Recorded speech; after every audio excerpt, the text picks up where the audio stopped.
The only thing I can say is whoever still have parents,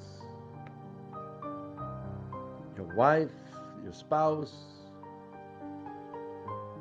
treat them with respect, love them, care for them, show them your love.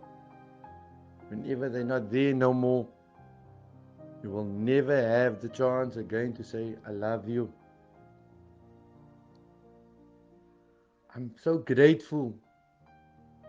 Why? Because I always told my mother, my father, my spouse, whenever I leave or whatever, I will always tell them I love you.